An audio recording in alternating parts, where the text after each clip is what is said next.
날 살피시는 주 내 맘을 아시네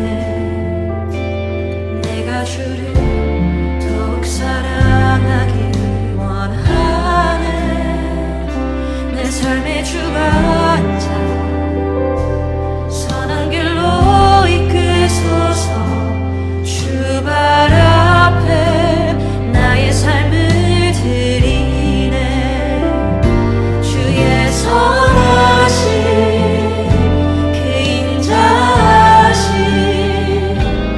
내 평생에 늘 함께 하시리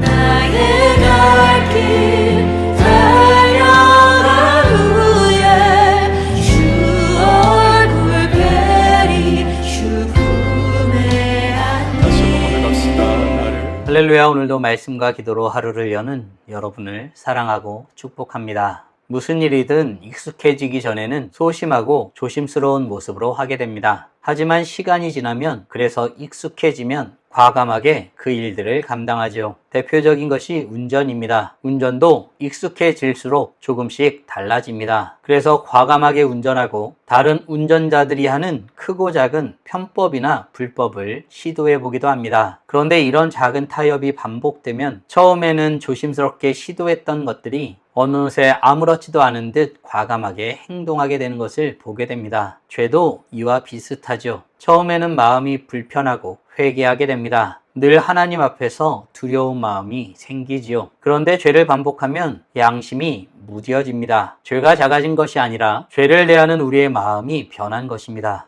오늘 본문은 이와 같은 내용을 다루죠. 하나님께서는 이스라엘이 보인 바로 이런 모습을 책망한 것입니다. 죄를 가볍게 여기기 시작한 백성들에게 하나님은 화 있을진저 라고 선언하십니다. 함께 묵상하는 말씀은 이사야 5장 18절로 30절까지입니다. 말씀 듣고 묵상 나눔하겠습니다. 거짓으로 끈을 삼아 죄악을 끌며 수레줄로 함같이 죄악을 끄는 자는 화 있을진저 그들이 이르기를 그는 자기의 일을 속속히 이루어 우리에게 보게 할 것이며 이스라엘의 거룩한 이는 자기의 계획을 속히 이루어 우리가 알게 할 것이라. 악을 선하다 하며 선을 악하다 하며 흑암으로 광명을 삼으며 광명으로 흑암을 삼으며 쓴 것으로 단 것을 삼으며 단 것으로 쓴 것을 삼는 자들은 화 있을진저 스스로 지혜롭다 하며 스스로 명철하다 하는 자들은 화 있을진저 포도주를 마시기에 용감하며 독주를 잘 빚는 자들은 화 있을진저 그들은 뇌물로 말미암아 악인을 의롭다 하고 의인에게서 그 공의를 빼앗는도다. 이로 말미암아 불꽃이 그루터기를 삼킴같이 마른 풀이 불 속에 떨어짐같이 그들의 뿌리가 썩겠고 꽃이 티끌처럼 날리리니 그들이 만군의 여호와의 율법을 버리며 이스라엘의 거룩하신 이의 말씀을 멸시하였습니다. 그러므로 여호와께서 자기 백성에게 노를 바라시고 그들 위에 손을 들어 그들을 치신지라. 산들은 진동하며 그들의 시체는 거리 가운데 분토같이 되었도다. 그럴지라도 그의 노가 돌아서지 아니하였고 그의 손이 여전히 펼쳐져 있느니라.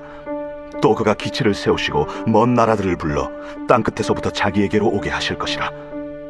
보라, 그들이 빨리 달려올 것이로되 그 중에 곰핍하여 넘어지는 자도 없을 것이며 조는 자나 자는 자도 없을 것이며 그들의 허리띠는 풀리지 아니하며 그들의 들매끈은 끊어지지 아니하며 그들의 화살은 날카롭고 모든 활은 당겨졌으며 그들의 말굽은 부싯돌 같고 병거 박히는 회오리 바람 같을 것이며 그들의 부르짖음은 암사자 같을 것이요 그들의 소리 지름은 어린 사자들과 같을 것이라. 그들이 부르짖으면 먹이를 움켜 가져가 버려도 건질 자가 없으리로다. 그날에 그들이 바다 물결 소리같이 백성을 향하여 부르짖으리니 사람이 그 땅을 바라보면 흑암과 고난이 있고 빛은 구름에 가려서 어두우리라. 이사야 5장은 포도원 비유로 시작됩니다. 하나님은 좋은 열매를 기대하셨지만 백성들은 들포도 곧 죄와 불의를 맺었지요. 그래서 하나님은 6번에 걸쳐 화 있을진저를 선포하십니다. 그러면서 그들의 죄를 하나씩 드러내시죠. 오늘 본문은 그 마지막 부분입니다. 백성들은 죄를 당연히 여기고 하나님을 조롱하며 결국 하나님의 말씀까지 가볍게 여기게 되었습니다. 개혁주의 신학은 죄를 단순히 행동이 아니라 하나님을 떠난 마음의 상태로 말합니다. 하나님보다 자신의 생각을 더 신뢰하기 시작할 때 죄는 더욱 깊어지고 결국 말씀까지 멸시하게 됩니다. 그러나 하나님은 죄를 결코 가볍게 여기지 않으십니다. 그 이유는 하나님이 거룩하신 분이기 때문이죠. 그러나 동시에 하나님은 자기 백성을 사랑하시기 때문입니다. 오늘 말씀을 통해 하나님께서 죄를 어떻게 보시는지에 대해 함께 묵상하게 됩니다. 하나님은 죄를 가볍게 여기며 죄 짓기를 쉽게 하는 이들이 어떤 모습으로 살아간다고 말하고 있을까요? 18절, 19절입니다. 거짓으로 끈을 삼아 죄악을 끌며 수레줄로 함같이 죄악을 끄는 자는 화 있을진저 그들이 이르기를 그는 자기의 일을 속속히 이루어 우리에게 보게 할 것이며 이스라엘의 거룩한 이는 자기의 계획을 속히 이루어 우리가 알게 할 것이라.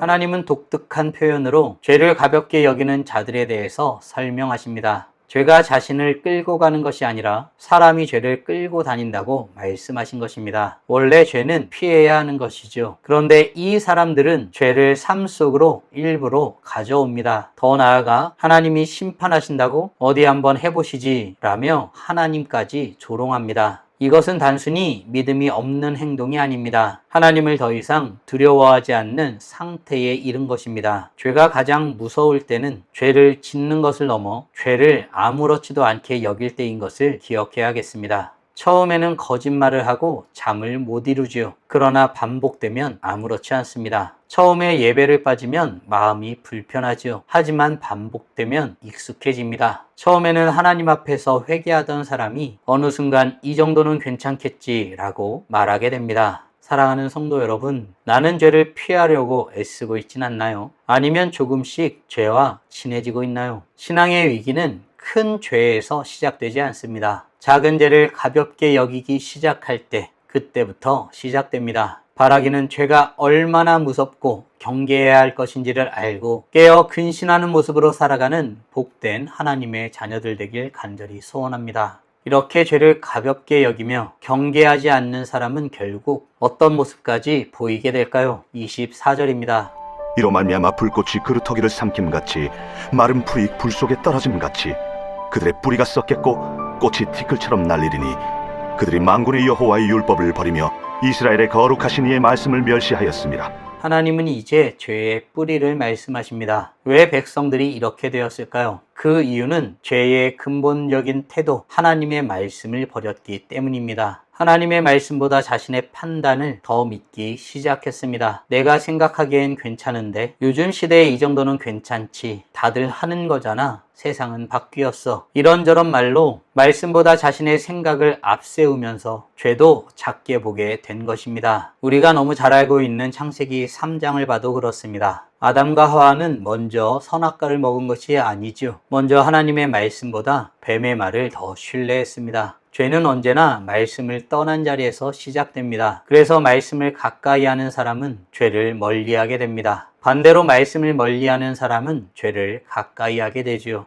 사랑하는 성도 여러분, 오늘 우리는 무엇으로 살아가고 있나요? 세상의 가치나 가르침인가요? 아니면 하나님의 말씀인가요? 말씀이 내 삶의 기준이 될 때 죄도 죄로 보이기 시작합니다. 바라기는 삶의 기준을 나의 경험이나 세상의 가르침이 아니라 하나님의 말씀으로 두고 살아가므로 죄를 분별하고 하나님 보시기에 합당한 모습으로 살아가는 하나님의 자녀들 되길 간절히 소원합니다. 그렇다면 하나님은 이에 대해 어떻게 반응하실까요? 무엇을 행하실까요? 25절입니다.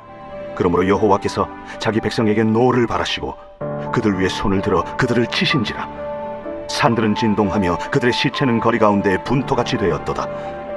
그럴지라도 그의 노가 돌아서지 아니하였고 그의 손이 여전히 펼쳐져 있느니라. 이 말씀은 하나님께서 갑자기 화를 내신 장면이 아닙니다. 하나님은 오래 참으셨습니다. 선지자를 보내셨고 말씀으로 경고하셨고 수없이 돌아오라고 부르셨습니다. 그런데 백성들은 말씀을 버렸고 하나님을 조롱하였고 죄를 가까이 하였습니다. 결국 하나님은 언약대로 심판하시는 것입니다. 여기서 우리는 하나님의 거룩함을 보게 됩니다. 하나님은 사랑이시지만 사랑 때문에 죄를 그냥 지나치시지는 않습니다. 오히려 죄를 그대로 두는 것이 진짜 사랑이 아닌 것이죠. 자녀가 위험한 길을 갈 때 아무 말도 하지 않는 부모는 좋은 부모가 아닙니다. 때로는 엄하게 막아 세우고 잘못을 깨닫게 하고 다시 바른 길로 돌이켜야 하는 것입니다. 하나님의 징계도 그러합니다. 우리를 버리려는 것이 아니라 다시 살리시기 위한 사랑인 것입니다. 그리고 우리는 이 말씀을 십자가에서 완성된 복음으로 바라보게 됩니다. 하나님은 결코 죄를 가볍게 여기시지 않습니다. 그래서 우리의 죄를 독생자 예수 그리스도께 담당하게 하셨습니다. 십자가는 하나님의 공의와 사랑이 가장 선명하게 만나는 자리인 것입니다. 하나님은 죄를 심판하셨고 동시에 죄인을 사랑하셨습니다. 그러므로 우리는 심판이 두려워서가 아니라 십자가의 은혜가 감사해서 죄를 미워하며 살아가야 합니다. 사랑하는 성도 여러분, 오늘 우리는 하나님께서 죄를 어떻게 보시는지에 대해서 묵상하였습니다. 다음 질문들을 통해 말씀을 정리하고 더 깊게 묵상해 보기 원합니다. 지금 내 삶에서 반복되며 무뎌져 버린 죄는 무엇인가요? 아울러 나는 하나님의 말씀을 삶의 가장 높은 기준으로 삼고 있나요? 십자가 은혜를 기억하며 죄를 경계하며 살아가기 위해 지금 당장 할 수 있는 일은 무엇이 있을까요? 묵상하신 대로 주님 앞에 나아가 찬란하게 빛나길 간절히 소원합니다. 다 함께 기도하겠습니다. 살아계신 하나님 감사합니다. 오늘도 우리에게 복된 날을 허락하여 주시고 주의 말씀으로 하나님이 어떤 분이신지 무엇을 원하시는지 우리가 어떤 존재이고 어떻게 살아야 하는지 깨닫고 고백하게 하심에 감사드립니다. 이스라엘 백성들이 하나님께서 원하시지 않는 열매를 맺고 죄를 가까이하며 주님을 조롱하면서까지 살았던 이들임을 말씀을 통해서 확인하게 됩니다. 그런데 그 모습이 정죄할 모습이 아니라 우리와 같을 수 있는 모습임을 확인하며 우리가 스스로 우리 자신을 돌아보며 주님 앞에 서게 하심에 감사드립니다. 혹 우리 안에 죄를 가까이 하고 있진 않은지 이 정도는 괜찮지 하며 작은 것을 그대로 인정하고 받아들이고 그럴 수 있다고 받아 넘기고 있진 않은지 우리 자신을 살펴보게 됩니다. 주님 앞에 겸손히 엎드립니다. 주님을 바라봅니다. 주의 뜻을 구하며 섭니다. 주님 말씀하여 주시옵소서. 주님의 뜻을 이루어 주시고 하나님께서 주신 마음으로 깨어 근신하여서 하나님의 말씀을 더 가까이 하여 죄를 선명히 분별하며 하나님의 뜻을 이루는 하나님의 자녀들 될 수 있도록 은혜 내려 주시옵소서. 이로써 찬란하게 빛나는 우리 모두가 되게 하여 주시고 오늘도 주님과 함께 살고 이웃과 함께 살아 우리의 삶을 통하여 영광 돌리게 하여 주시옵소서. 이 모든 말씀 우리 주 예수 그리스도의 이름으로 기도드리옵나이다. 아멘.